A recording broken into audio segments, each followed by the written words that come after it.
La team, bonjour. Nous devons être contents aujourd'hui, nous devons être fiers. Nous devons nous réjouir. Nous devons nous réjouir parce que Monsieur Tidjane Thiam, Jean-Luc Bion et Monsieur Benjo se sont rencontrés. Ils se sont rencontrés, ils ont pensé à la réconciliation.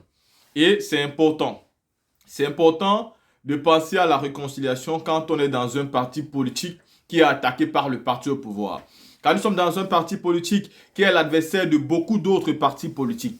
Et donc, ça c'est un acte à saluer, c'est un acte à féliciter. Nous devons nous mettre debout pour dire félicitations, mais surtout j'espère que cette rencontre va aboutir à une véritable union, à une véritable entente pour ces fils du président Bédié qui est décédé. Car c'est le moment de se mettre ensemble au lieu de faire des disputes puériles qui ne servent absolument à rien. Vous devez vous entendre à un moment donné pour suivre un même combat. Parce que si le congrès est fait et que quelqu'un a été élu, en ce moment-là, vous irez aux élections et le gagnant gagnera. Et ensuite, pour les élections présidentielles, vous allez décider des accords que vous allez pouvoir vous fixer pour qui sera choisi pour les élections présidentielles. Mais il est important, il est primordial que vous vous entendiez. Il est primordial que vous discutez. Parce que vous ne pouvez pas donner le bâton à M. Alassane Ouattara de vous faire fouetter. Et pour preuve, je vais vous présenter ici un discours du président Ikonan Bédia avant qu'il ne décède. Le discours qu'il avait donné à la nation. Ce discours était un discours de réconciliation. C'était un discours de paix. C'était un discours de grande mobilisation. Mais surtout, c'était un discours qui visait d'abord à dire à Alassane Ouattara que nous ne sommes pas encore dans un état réconcilié. Mais qui visait aussi à dire aux partis politiques de se positionner de telle manière, non seulement de chercher par tous les voies et moyens de faire la paix. Mais si vous voulez faire la paix, vous devez d'abord faire la paix dans votre propre camp. Vous avez tous compris, vous qui faites la politique ivoirienne, que la paix n'est pas possible si c'est Ouattara qui doit c'est-à-dire trouver les moyens pour qu'elle puisse véritablement arriver. La paix ne peut qu'être possible si c'est une autre personne qui est au pouvoir. Il pourra réellement décider de faire la réconciliation ou pas. Alassane Ouattara, lui, il a décidé de ne pas faire de réconciliation. Sa réconciliation, ce n'est que dans son camp. Tant que les gens de son camp sont à l'aise, il s'en fout des restes des Ivoiriens et ceci est un fait et tout le monde le sait. Arrêtez donc de vouloir vous mentir et de faire la guerre entre vous. Voilà pourquoi, dans ce discours du président Henri Konan, je pense que le discours date de février 2023. Le président Henri Konan avait donné un discours, c'est-à-dire historique à la nation, alors que Angela Merkel, l'ancienne chancelière de l'Allemagne, était en Côte d'Ivoire. La team, écoutons ce discours qui est un discours important et voici donc celui qui était le président du PDC-RDA. Quand vous écoutez son discours et vous regardez aujourd'hui ceux qui veulent gouverner le PDC-RDA, vous dites vraiment, Bédié manque déjà à ce parti. Écoutons ici le président Bédié. Du protecteur du prix est fondamental depuis 30 ans car il vise à maintenir intacte l'essence même de la mission du prix. C'est pourquoi j'ai maintenant l'honneur de donner la parole à son Excellence, Monsieur Henri Konan Bédié, protecteur du prix Félix Houphouët-Boigny et ancien président de la République de Côte d'Ivoire. Merci. Le privilège de l'âge étant une réalité en Afrique,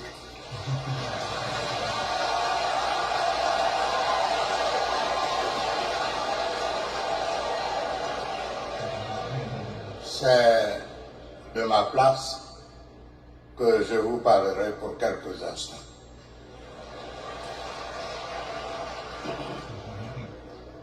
Messieurs les présidents, Madame la directrice générale de l'UNESCO, Madame la lauréate, Monsieur le Président du jury, Madame la Première Dame Dominique Ouattara, Madame Thérèse Houphouët-Boigny, Madame Henriette Konan Bédié, Monsieur le ministre, gouverneur du district autonome de Yamoussoukro, Monsieur le maire de la commune de Yamoussoukro, professeur Jean-Noël Loukou, secrétaire général de la Fondation Félix Houphouët-Boigny pour la recherche de la paix, distingués membres de la famille Houphouët-Boigny, Excellences, Mesdames, Messieurs, honorables invités. C'est pour moi un immense privilège de prendre la parole à l'occasion de la remise du prix Félix Houphouët-Boigny pour la recherche de la paix.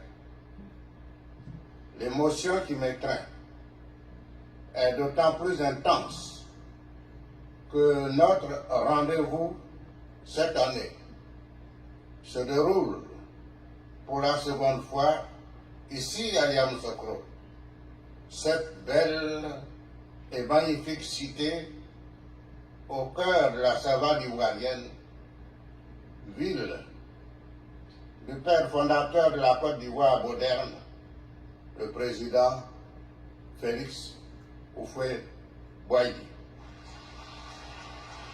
Je voudrais, Monsieur le Président de la République, Alassane Ouattara, vous exprimer toute ma reconnaissance pour votre présence effective à ce moment historique où le prix Félix Houphouët-Boigny, UNESCO, pour la recherche de la paix, va être décerné à une grande dame qui a marqué l'histoire récente du monde.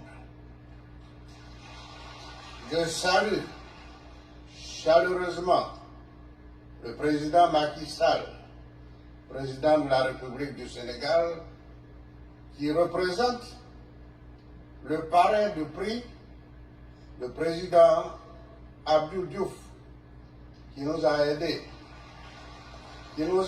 à assurer la pérennité du prix. Je salue la présence de mon jeune frère, le président Laurent Gbagbo et son épouse. J'ai l'honneur de saluer et remercier de façon particulière la présence de Madame Thérèse Houphouët-Boigny, ainsi que les membres de la famille Houphouët-Boigny, car leur présence parmi nous ce matin, ce midi, nous réconforte à plus d'un titre. J'associe à ces remerciements Madame Audrey Azoulay, directrice générale de l'UNESCO, les membres du jury du prix, avec à leur tête le docteur Denis Mukwege et M. Firmin Matoko, sous-directeur général pour la priorité Afrique et les relations extérieures.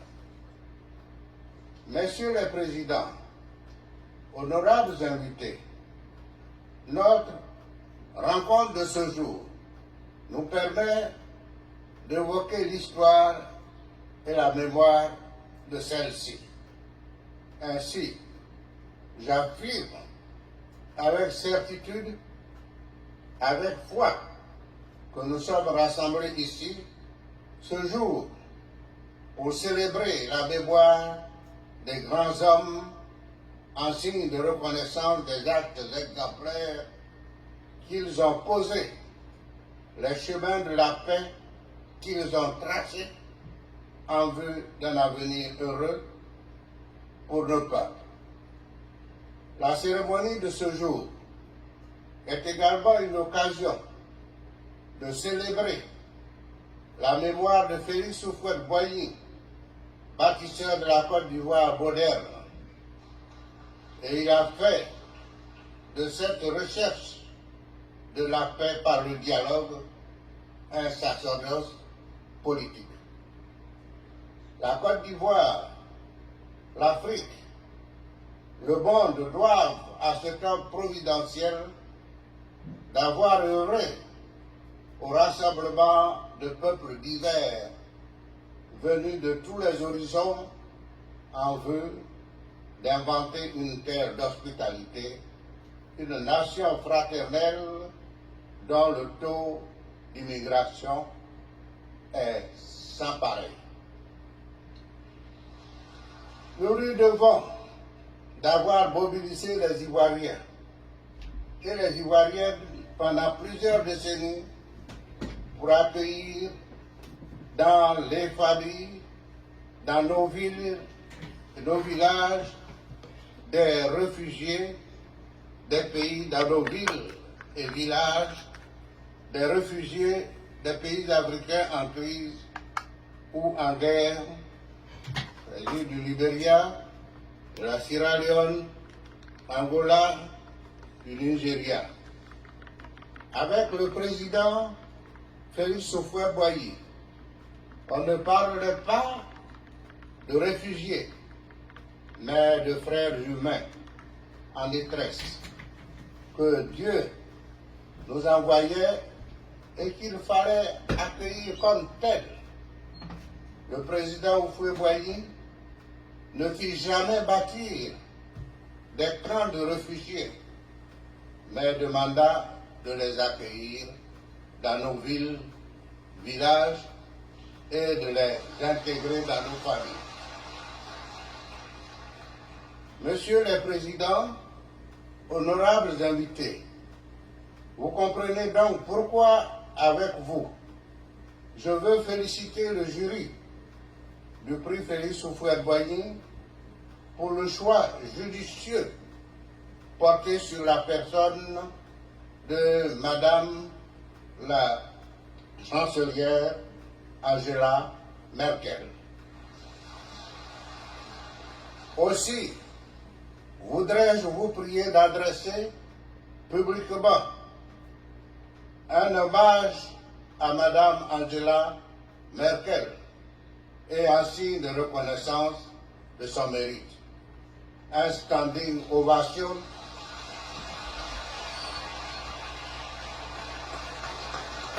pour saluer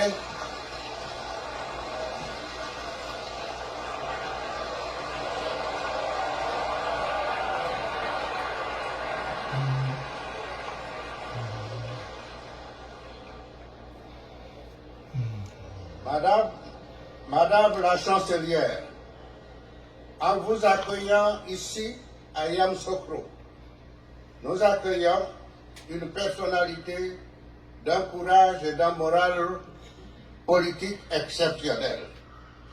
Sous votre autorité, l'Allemagne a accueilli entre 2015 et 2016 plus d'1,2 million réfugiés et demandeurs d'asile au plus fort du conflit syrien, dans des contextes de violences meurtrières dans d'autres endroits du monde.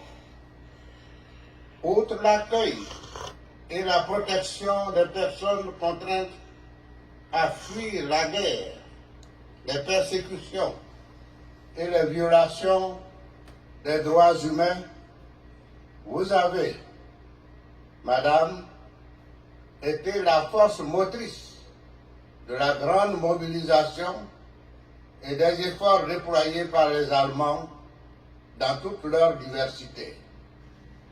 L'Allemagne, rassemblée pour une cause, a pu ainsi aider ces hommes en détresse à s'intégrer dans la société de votre pays en rejetant tout nationalisme étriqué. À cette époque, vous avez déclaré, et je vous cite, « C'est une situation qui met à l'épreuve nos valeurs européennes comme rarement auparavant. Il ne s'agit ni plus ni moins qu'un impératif humanitaire. » Fin de citation. Vous avez posé, comme l'a indiqué M. Filippo Grandi du Haut Commissariat des réfugiés, un acte fort qui faisait appel à notre humanité commune et s'opposait à ceux qui répandaient la peur et prônaient la discrimination. L'histoire se répète toujours. Les grands changements s'effectuent toujours dans la douleur. Nos sociétés ne saisissent toujours pas de manière palpable les points de basculement de notre histoire. Nous sommes omnibulés par les privilèges du moment qui oblitèrent souvent notre capacité à relever les défis urgents.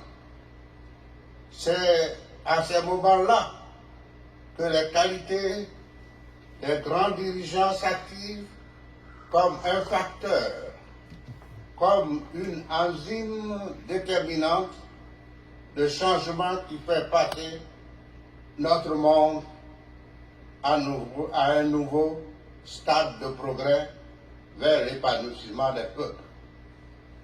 Comme les héros d'hier, vous avez pris sur vous de prendre une urgente et importante décision, celle de venir en soutien à des hommes et à des femmes en détresse. En définitive, Madame la Chancelière, pour paraphraser la secrétaire d'État des États-Unis, Madame Madeleine Albright, une autre grande dame de notre histoire récente, vous n'êtes pas spectatrice de l'histoire de l'humanité. Vous êtes une actrice majeure dans la transformation de notre monde en crise de ses valeurs d'humanisme, de solidarité et de partage. Dans ce sens, vous êtes une digne héritière de Félix Houphouët-Boigny. Dans les grandes dimensions de votre action pour construire la paix au profit de ceux et celles qui souffrent. Vous êtes une héritière remarquable des grands hommes et des grandes femmes d'action qui, dans le monde entier, ont été sensibles à la peine de l'autre, au respect de sa liberté, de son intégrité et de sa dignité. Vous avez changé le désespoir de millions d'hommes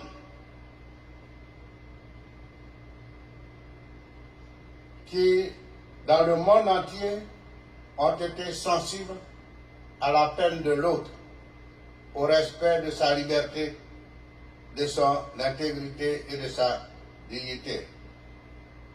Vous êtes la digne héritière de votre famille qui vous a enseigné les valeurs de l'amour, un amour attentif à la souffrance des hommes.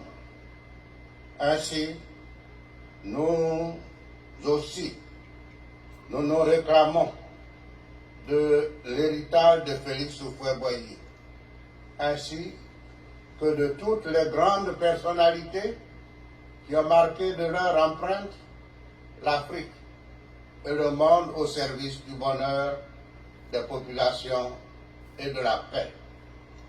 Nous avons le devoir de nous approprier les réalités d'aujourd'hui pour trouver des solutions durables au service de la paix dans le monde. Je pense à toutes les parties du monde où persistent encore des conflits.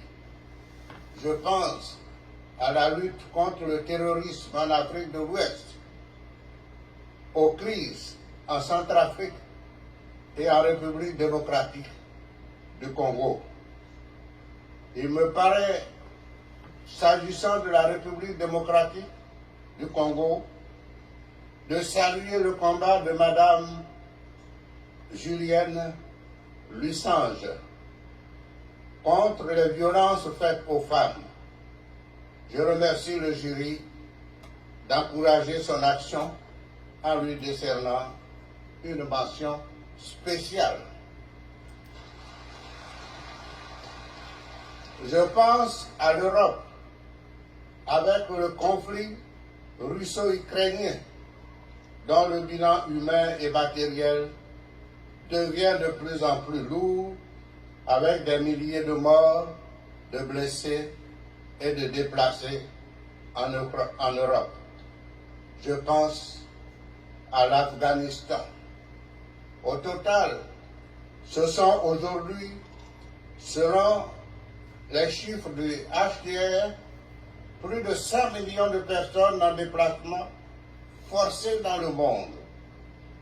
À cet effet, je me réjouis de toutes les initiatives qui sont prises pour assister les pays d'accueil ainsi que les victimes de la guerre.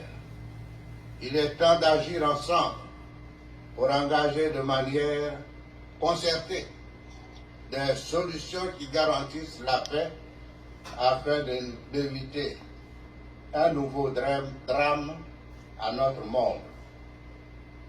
J'ai aussi une pensée pour mon pays, la Côte d'Ivoire, qui peine encore à engager un dialogue franc et sincère entre tous ses fils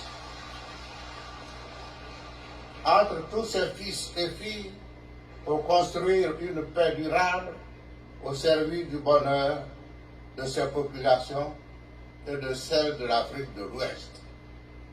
Héritier de Félix Houphouët-Boigny, je crois qu'en mobilisant toutes nos énergies, à nouveau, nous pouvons préparer un héritage de paix pour les générations de demain, ici même en Côte d'Ivoire, en Afrique et dans le monde. Comme la chancelière Angela Merkel, j'affirme avec vous, nous pouvons le réaliser. Je vous remercie de votre aimable attention.